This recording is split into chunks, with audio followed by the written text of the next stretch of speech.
What's up, guys, and welcome back to the Two-Man Weave. Today, we're going to be talking about the winners and losers of the NBA Summer League. The next winner of Summer League is the Utah Jazz. One name stands out when you think of the Jazz in Summer League this year: Kyle Filipowski, otherwise known as the Summer League MVP. Filipowski was the 32nd overall pick in the 2024 NBA Draft after sliding a bit due to personal reasons off the court and due to the fact that he was forced to play the 5 when playing at Duke when his natural position is the 4.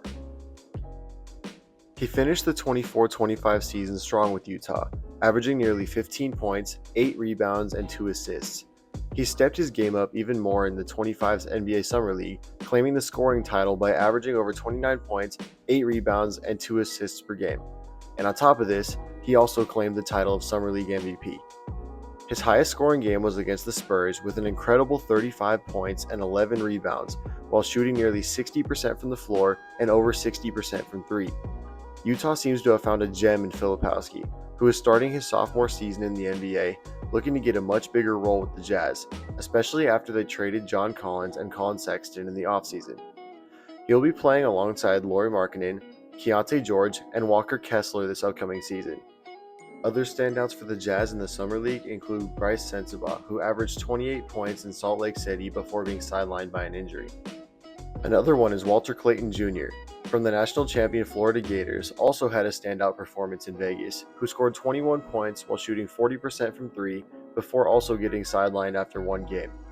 With their young core and these promising new players, the Jazz look to improve on an abysmal past few seasons with Will Hardy at the helm, who just signed a contract extension through the 2031 season due to the front office and players' belief in his ability to take them to the next level after their rebuilding process. And the next winner are the Charlotte Hornets. The Charlotte Hornets were the 2025 Summer League champions, and they went 6-0 undefeated in Las Vegas. They capped it off by beating the Kings 83-78 in the final game. Their brightest highlight was Con Knipple. He was the number 4 pick in the 2025 NBA Draft, and in the final game he had 21 points, including a series of clutch shots in the closing seconds. To this, he also added 5 rebounds and 2 assists. Andy earned the title game MVP honors. Some other key contributors for Charlotte are Ryan Kalkbrenner, who had 15 points and 9 rebounds, Jalen Sims, KJ Simpson, and DJ Rodman. The Charlotte Hornets have a load of young talent that showed promise during the Summer League. Yes, the Summer League doesn't mean too much, but when you're a team that's looking for talent and an all-star, promise is exactly what you're looking for, and they got a lot of it this Summer League. Together, Charlotte showed that they might finally be turning a corner, so we'll see where they end up. Our next winners are the San Antonio Spurs. The Spurs bounced back from a slow start and finished up the Summer League with a 4-1 record. The key story, David Jones-Garcia. He was an absolute revelation, and he was named the Spurs Summer League MVP after averaging 21 points per game and shooting over 47% from 3, including a game-high 23 points in their 96-84 victory over the Pistons.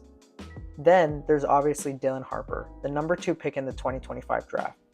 He played limited minutes due to precautionary reasons, but impressing whenever he was on the court. He played some tough perimeter defense, had some smart decision-making, and some strong finishing when given the space. He showed why the Spurs could be hunting their 3rd straight Rookie of the Year. But the reason why I have the Spurs as a winner is their sneaky pick, Carter Bryant. He was a lottery pick at the very end of the lottery, and while he struggled mightily on offense, he was a defensive monster. And pairing this with Wemby and the rest of their young core could make the Spurs scary next season. They're already trying to make a run, and they have a strong young core that's ready to take the leap. Carter Bryant could be that last missing piece that no one was really thinking about. The first loser of the 2025 Summer League that we have on our list is the Los Angeles Lakers. The Lakers have been lacking depth for some time now, and the Summer League proved that that's not going to change anytime soon. They still do not have a first-round pick in the 25 NBA Draft due to the Anthony Davis trade in 2019, and their lone second-round pick was injured and did not play in the Summer League. Bronny James showed flashes of greatness, but ball security and ball handling remain a question mark in his game, as he averaged 4 turnovers per game in the Summer League. The bigger story with the Lakers is Dalton Knecht. Knecht was at times a key piece in the Lakers' rotation last season, and LA is hoping that he makes a big jump in 25-26 to help Luka and LeBron try to bring the NBA championship back to Crypto Arena. Connect's overall scoring was above average in Summer League, but he was very inconsistent while shooting less than 42% from the floor.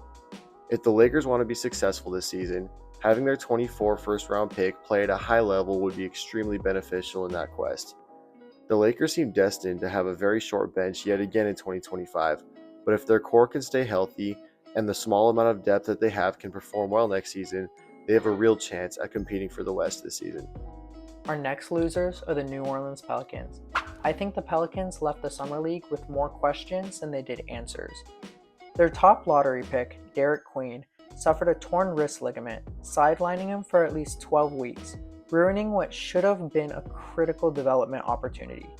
Meanwhile, Yves Missi, entering his second year, struggled mightily, making only 9 of his 31 shots and failing to show the progression expected as a sophomore center.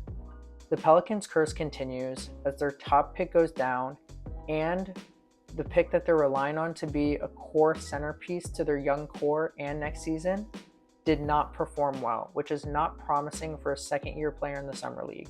If you're a second-year player, you probably want to look like the best player on the court, especially after the promising season that Yves Missi had. Several expected Pelicans contributors, including Jeremiah Fears, failed to make consistent impacts during games. Fears showed some flashes and showed his scoring ability. However, he did not make the consistent impact that they thought he was going to. This does not bode well for a franchise looking toward a post-Ingram future, especially when they're keeping their future on Zion Williamson. The third and final loser on our list for the 25 NBA Summer League is the Brooklyn Nets. The Brooklyn Nets had 5 first-round picks in the 2025 NBA draft, and none of them really panned out that well in Summer League. They were hoping that these picks would help rebuild their future, but Drake Powell did not play in the Summer League due to injury, and the other form just really didn't perform well. These 4 players averaged less than 10 points per game each, and about 4 rebounds per game and 3 assists per game apiece. Brooklyn was probably hoping at least one of these picks could be a potential breakout star in their rookie year, but Summer League did not show signs of that. The Nets have been trying to rebuild their roster ever since their attempt of a super team with Kevin Durant, James Harden, and Kyrie Irving. After losing these players to trades or free agency, the Nets have been trying to find their footing as a franchise, but have not been able to find it yet. This upcoming season, they'll be relying heavily on Cam Thomas if he returns as a restricted free agent, newly acquired Michael Porter Jr., Summer League standout Drew Timme, and the previously 5 mentioned first-round picks. If the Nets want to improve on their 26 wins from last season, these rookies will have to make an impact and show their worth to this team, or the Nets will be in a lot of trouble getting out of this situation. Thank you for watching our video on the winners and losers of the NBA Summer League this year. Don't forget to like, comment, subscribe, and keep an eye out for our next video.